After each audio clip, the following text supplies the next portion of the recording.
परमार्थाय प्रतिबोधितां भगवता नारायणेन स्वयं व्यासेन ग्रथितां पुराणमुनिना मध्ये महाभारतम् अद्वैतामृतवर्षिणीं भगवतीम् अष्टादशाध्यायिनीम् अम्ब त्वामनुसन्दधामि भगवद्गीते भवद्वेषिणीम् नमोऽस्तु ते व्यासविशालबुद्धे पुल्लारविन्दायतपत्रनेत्र येन त्वया भारततैलपूर्णः प्रज्वालितो ज्ञानमयप्रदीपः प्रपन्नपारिजाताय स्तोत्रवेत्रैकपाणये ज्ञानमुद्राय कृष्णाय गीतामृतदुहे नमः। सर्वोपनिषदो गावो दोग्धा गोपालनन्दनः पार्थो वत्सः सुधीर्भोक्ता दुग्धं गीतामृतं महत् वसुदेवसुतं देवं कंसचाणूरमर्दनं देवकी परमानन्दं कृष्णं वन्दे जगद्गुरुं तं ब्रह्मा वरुणेन्द्ररुद्रमरुतः स्तुन्वन्ति दिव्यैस्तवैः वेदैः साङ्गपदक्रमोपनिषदैः गायन्ति यं सामगाः ध्यानावस्थिततद्गतेन मनसा पश्यन्ति यं योगिनो यस्यान्तन्न विदुः सुरासुरगणाः देवाय तस्मै नमः।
We continue with Chapter 3, Karma Yoga.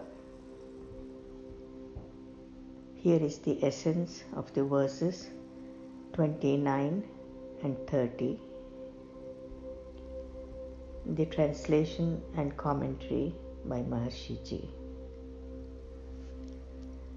Prakrute guna sammudhaha sajjante gunakarmasu tan akrutsnavidaha mandan krutsnavit na vichalayet.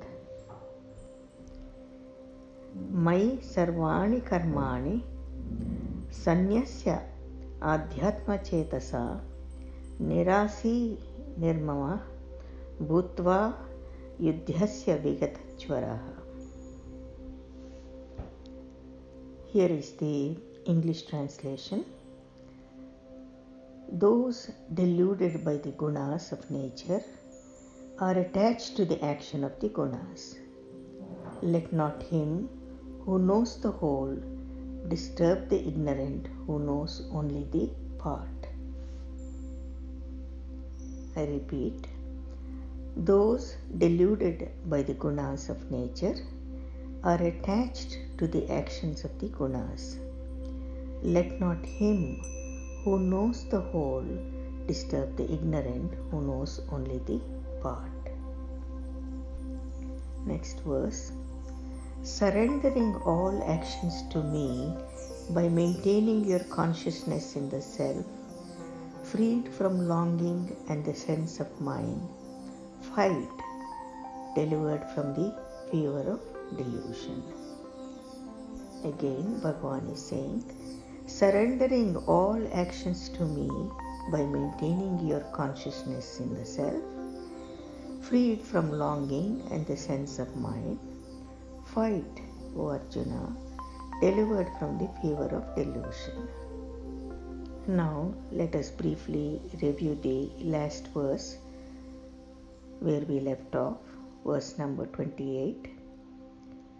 But he who knows the truth about the divisions of the gunas and their actions, O mighty armed, knowing that it is the gunas which act upon the gunas, remains unattached. Again, Bhagavan is saying, but he who knows the truth about the divisions of the gunas and their actions, O mighty armed, know that it is the gunas which act upon the gunas, remains unattached. So here Bhagavan has shown in detail the state of the mind of a man who is realized, and at the same time provides insight as to how to gain the realization through the knowledge of the three gunas. And here Bhagavan, although speaking about the gunas, he is actually throwing light on the state of fullness of life in absolute bliss consciousness, which is Jivan Mukti. And so again Bhagavan says, by the practice of the Transcendental Meditation,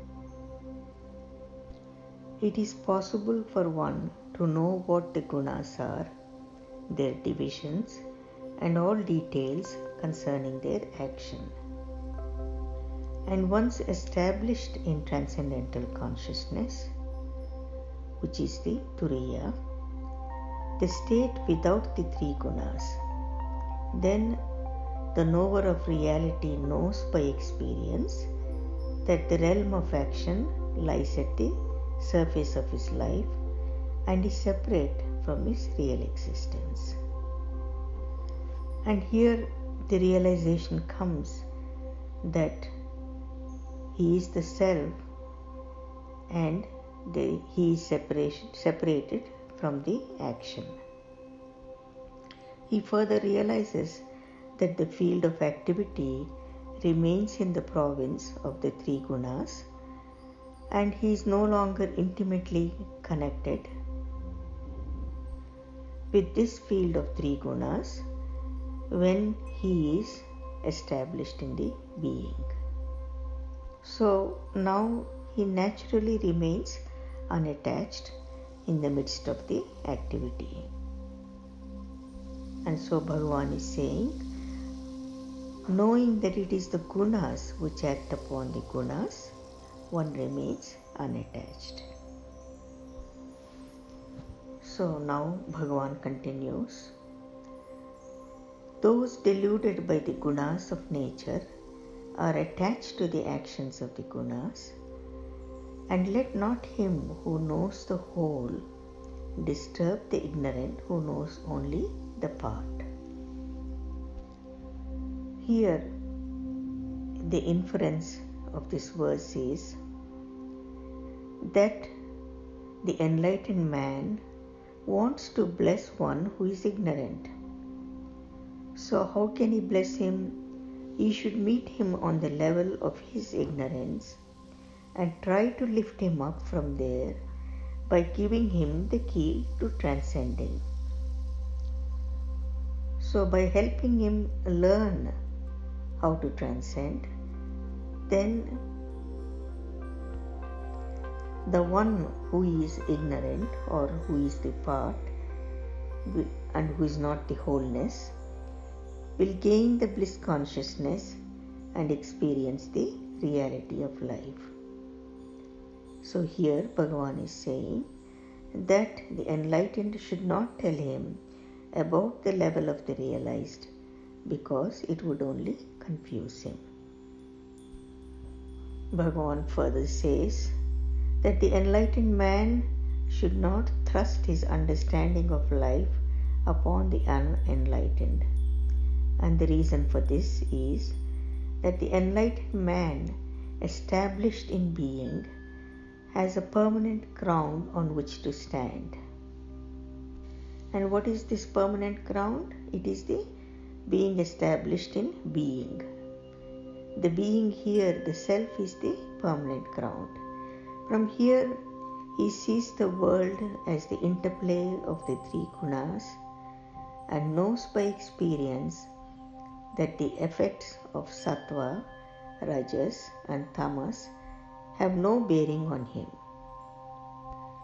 But if an ignorant man tries to copy the state of the enlightened in his own life, then he will create confusion in his behavior, and his action may fall into a pattern in which the validity of good and evil in the field of practical life is undermined.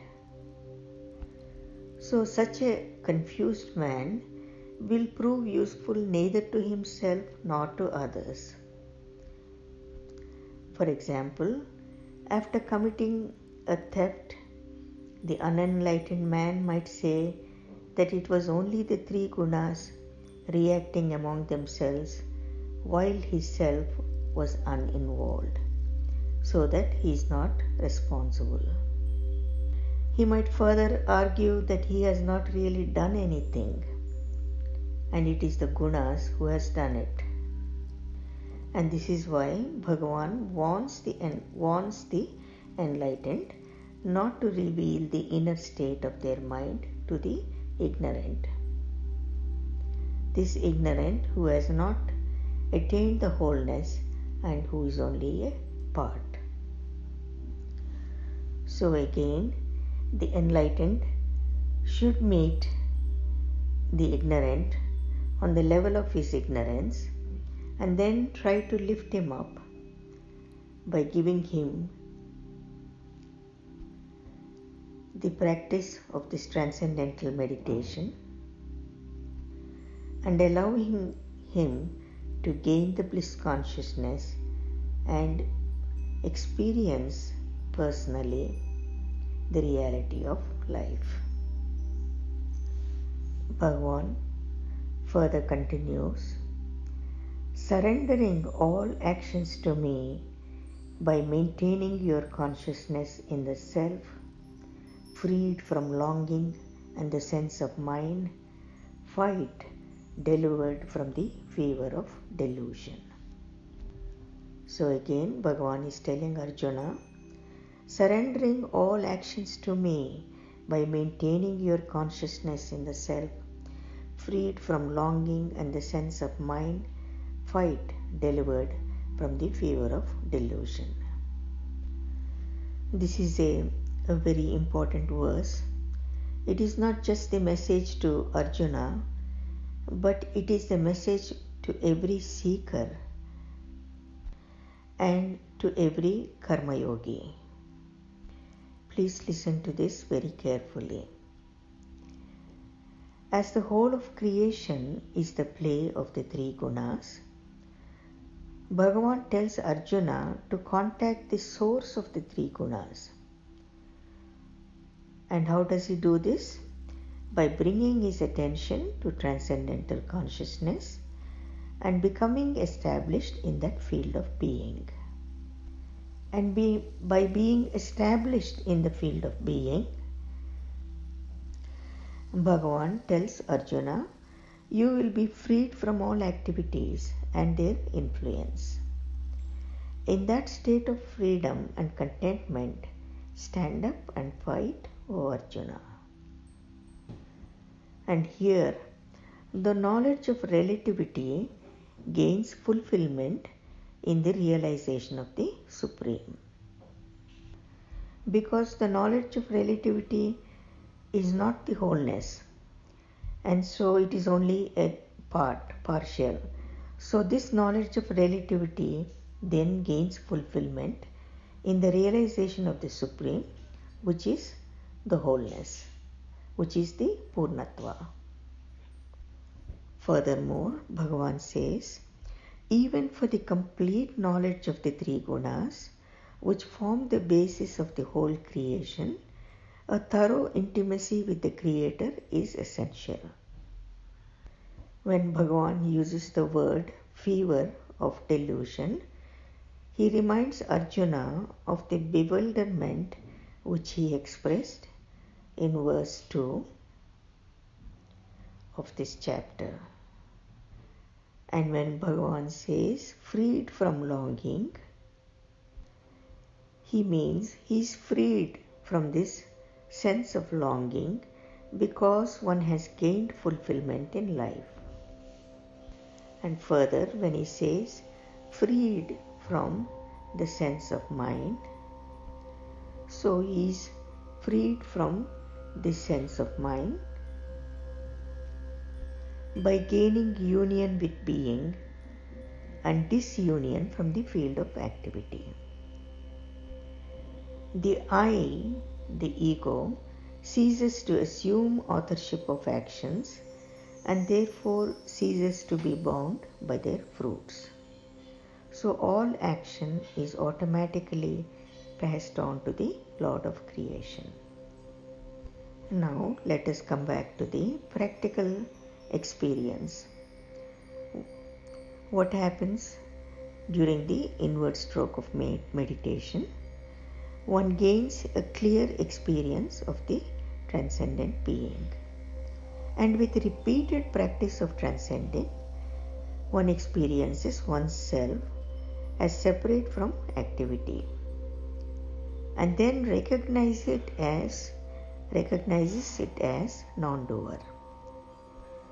And so even though one is engaged in action, he remains to be the non-doer because he is separate from activity.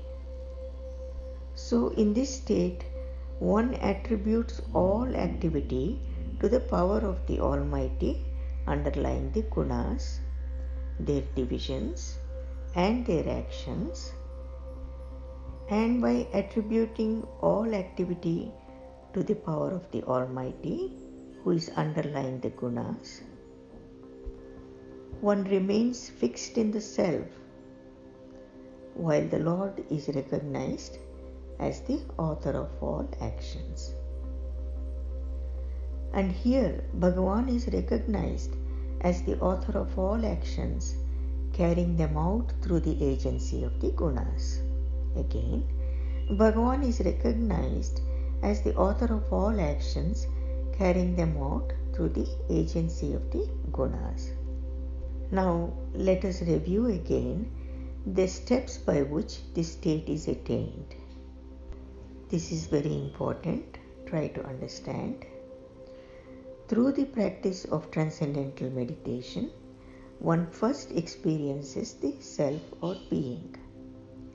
And then, as a result of this experience becoming deeper and clearer, one experiences the separateness of being from activity.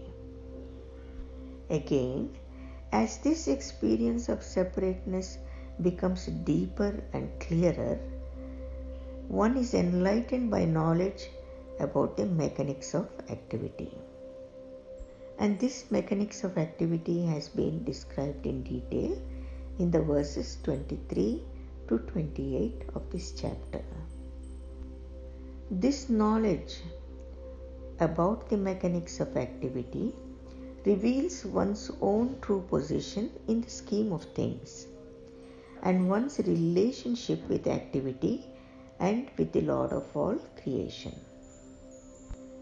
This then provides one with a sound basis for eternal life in God consciousness.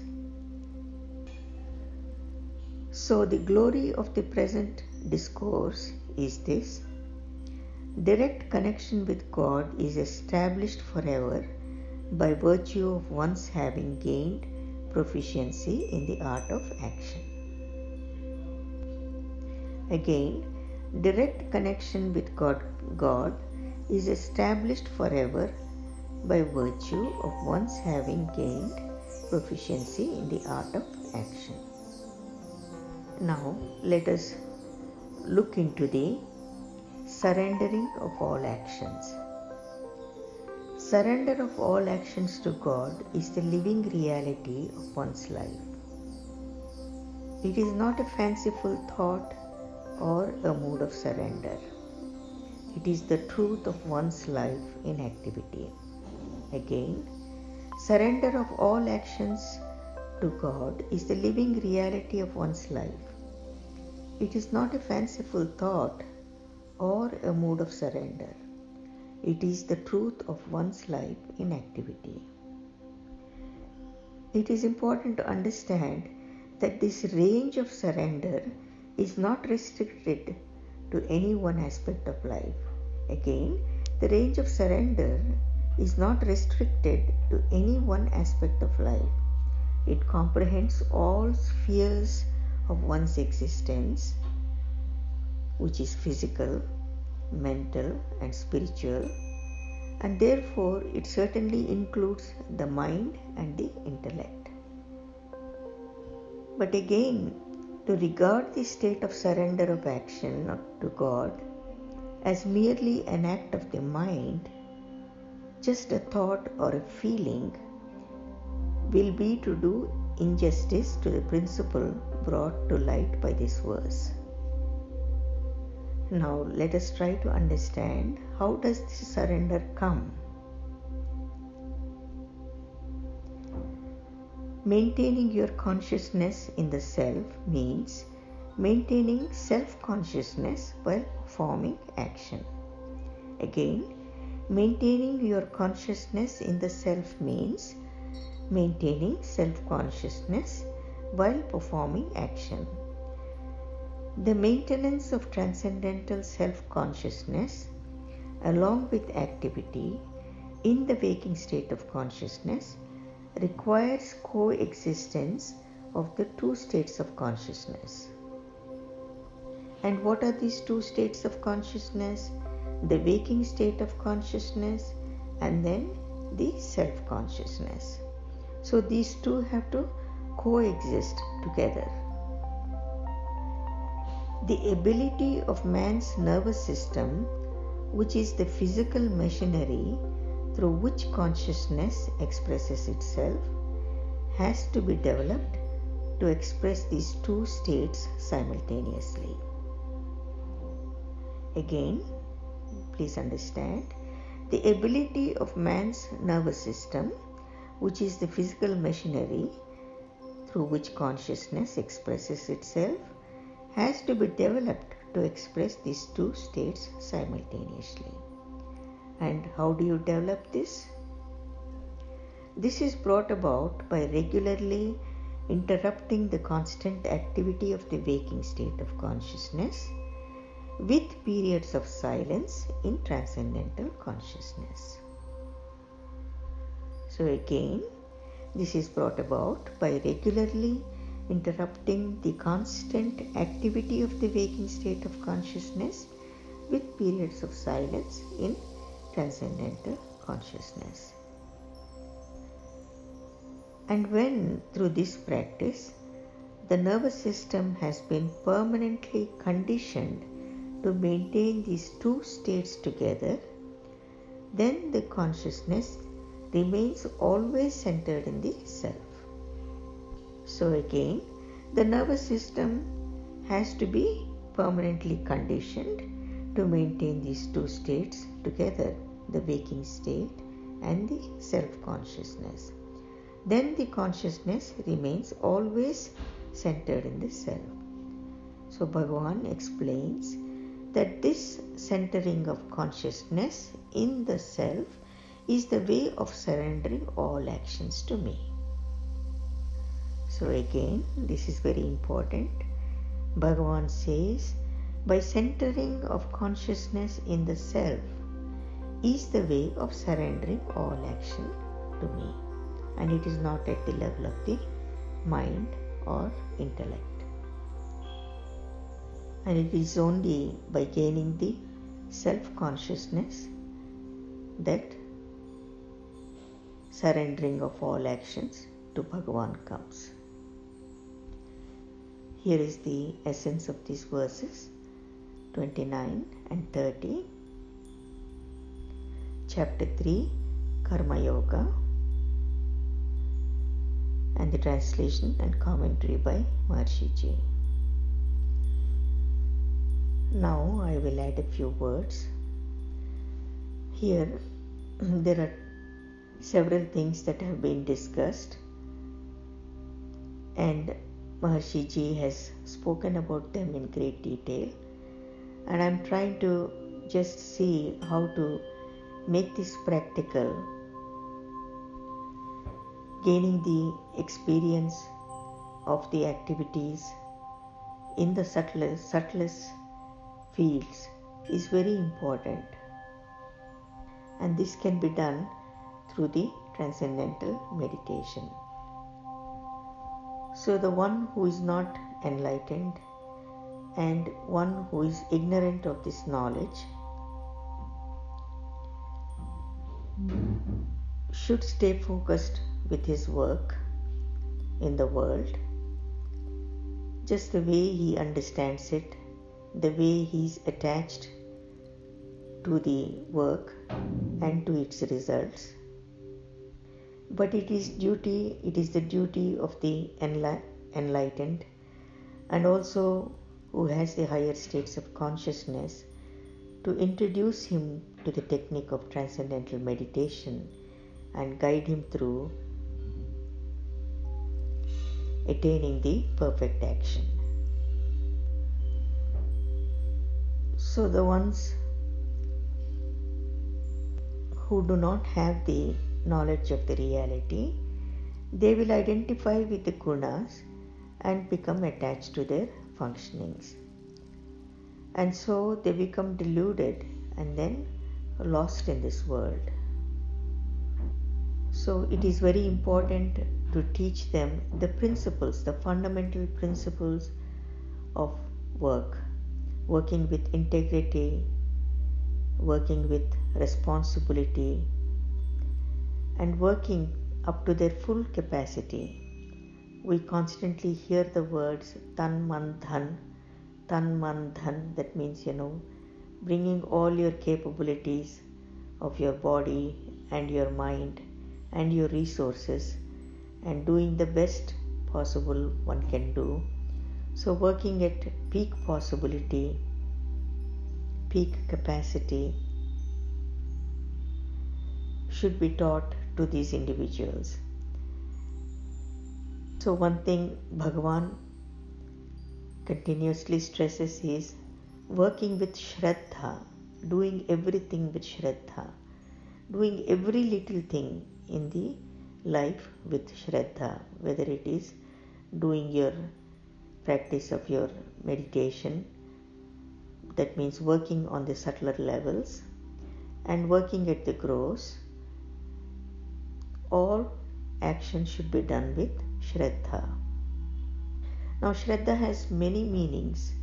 In the Sanskrit, it has many meanings. That means doing it with consciously, with conscience, with discipline, and being authentic, and giving all that you have to perform this action is Shraddha.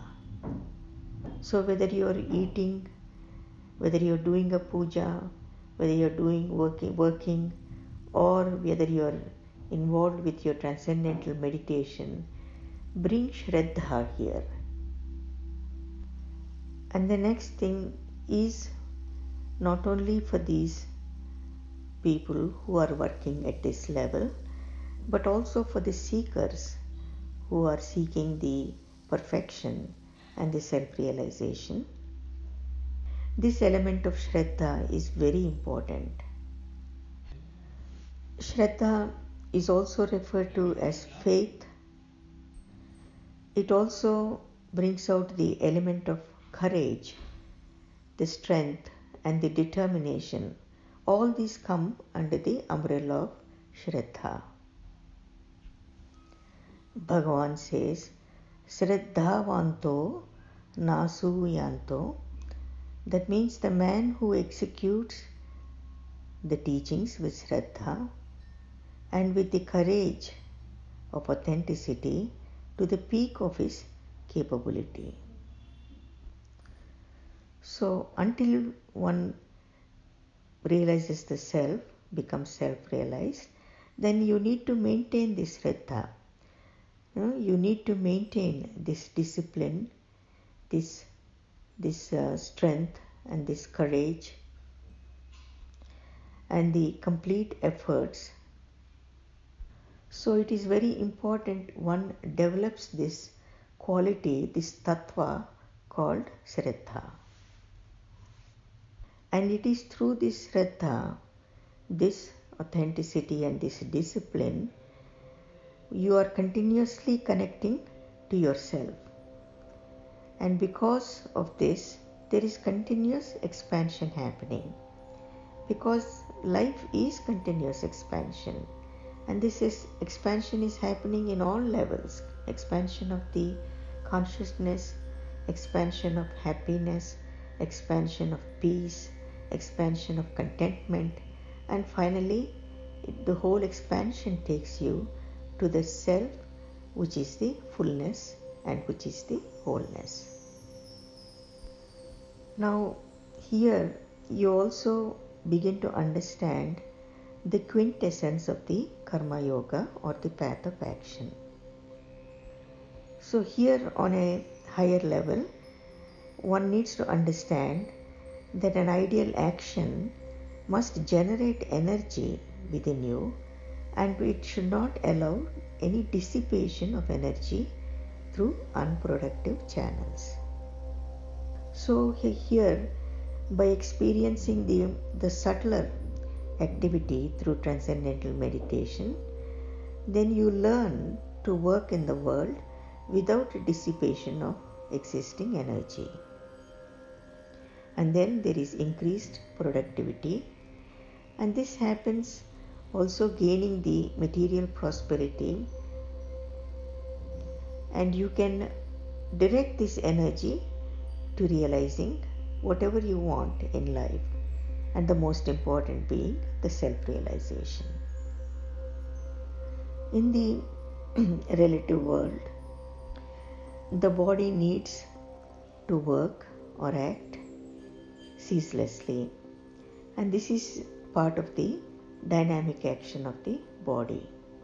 Here yuddhasva, which means fight, and here fighting implies dynamic actions directed to victory over the challenges of the world. And the next we heard how the total surrender can come by gaining the experience of the self and being the self. That is where the total surrender comes. But until that comes, then at least you surrender to a higher ideal.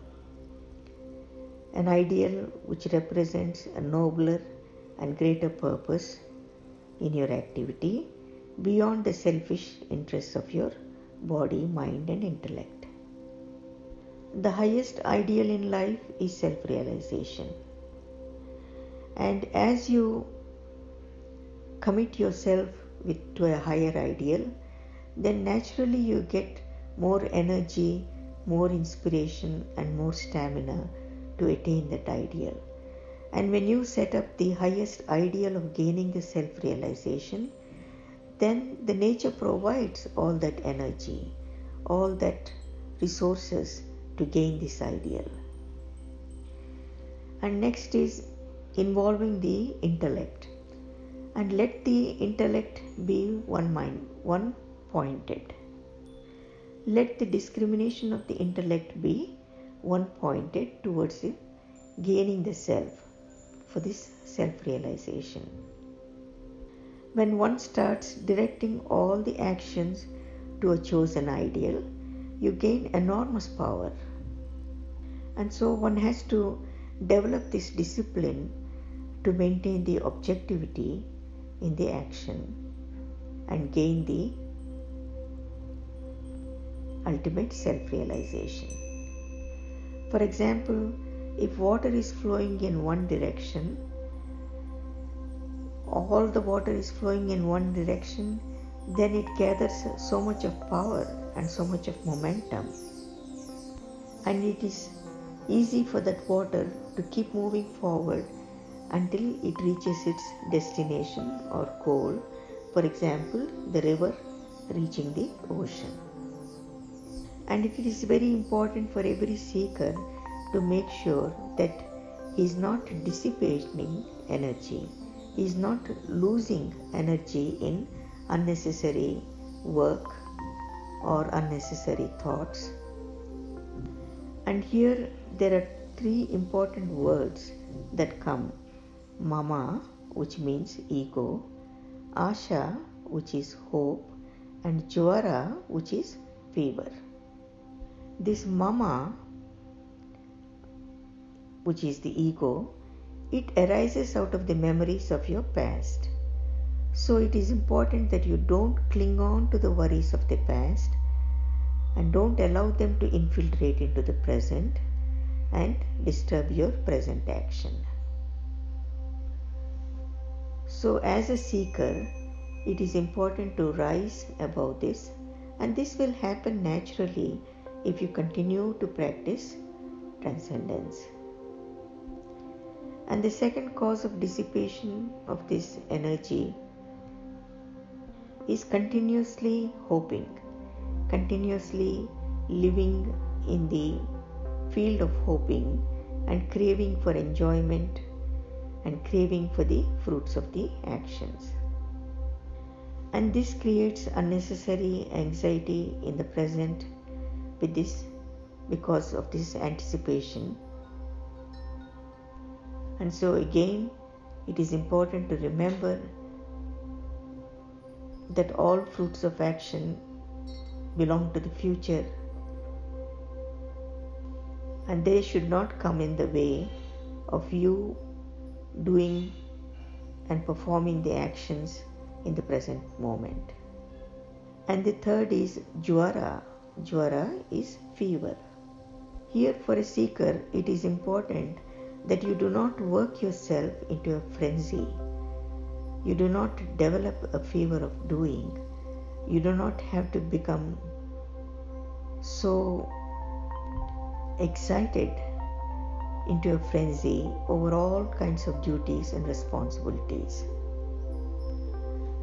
One has to be able to sort out and say, this is important. So what is important, what is not important? And this has to be the role for every seeker, so that there is not so much of dissipation of this energy and dissipation of the time. So here the most important aspect is not to worry about the past and not to have too much anxiety for the future, and just take care of the activity in the present without the least excitement. And by continuing the transcendence regularly and by performing the all actions with Shraddha, one will undoubtedly reach all the goals both in the material world and in the spiritual world. So one will gain the material comforts as needed, and the spiritual, finally the self-realization, which is the goal for all. I end here. Jai Gurudev. Loka Samasta Sukhino Bhavantu.